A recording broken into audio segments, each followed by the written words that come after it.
Okay guys, so I've got another shoes na kailangan kong ilibing na.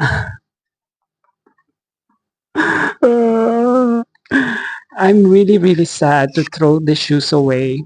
But actually, matagal na sila sa akin. I've got them since 2018 and ngayon sira na talaga sila. Natutuklap na yung sole niya. I'm gonna show you. So, there they are. They're Nike Huarache. Um, Nasisira na kasi itong sole nilang to. Actually, I tried to put Mighty Band on pero talagang hindi kinakaya. Ayan no, natutuklap pa rin. And then itong buong part na to, ayan, natutuklap siya eh. So natatakot lang ako baka biglang habang naglalakad ako sa kalsada, biglang lumala siya at matuklap. Parang hindi kinakaya ng Mighty Band. And then same thing for this one also. Medyo nagka-crack na din itong plastic part na to. Ito na yung pangatlong shoes na tinapon ko this year dahil almost sabay-sabay silang nagkanda sira-sira. So yung isang tinapon ko, yung dalawang pair actually na tinapon ko pa, um, it's also a Nike M2K ba yun? Yung Nike M2K, same problems. Yung sole din niya natuklap. And then I also have, ayun, yung Adidas Runner. Ang ganda nun actually. I love those shoes pero natuklap din yung sole niya. Reason being, dahil hindi ko sila madalas suotin. And apparently, sabi ng mga friends ko na expert sa mga shoes, kailangan daw sinusuot mo yung mga shoes. Actually, kailangan ginagamit mo. Don't stock them in your wardrobe or cabinet or shoe rack dahil masisira sila agad.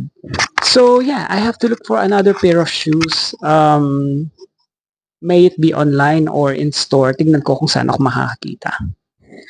Okay, so let me tell you something about these shoes, guys. Di ba nga nasira yung sapatos ko, no? So I have to find a replacement. And naghanap ako sa mall. Unfortunately, wala akong nakitang gusto ko. So, ang galing talaga. Bigla na lang guys, nagpapa pang Adidas online store. Hindi ko alam kung paano nila nalaman na naghahanap ako ng shoes. Or probably because nag-Google search ako about sa shoes. Actually, sa Pinterest ko yata ginawa yon. So, I was just browsing on Pinterest about these shoes. And then later on, nung nag-Facebook ako, biglang nag-pop up yung online store ng Adidas.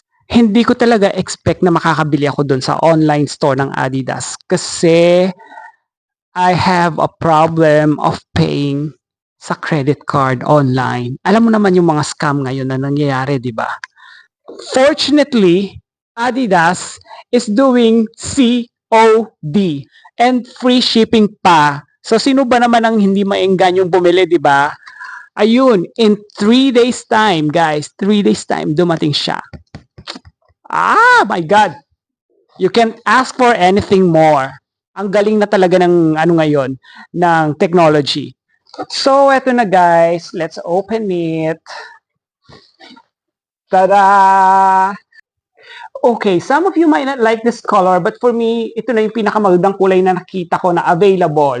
So, this is spark green, gray, and then black. Time to change! And this is my outfit for today.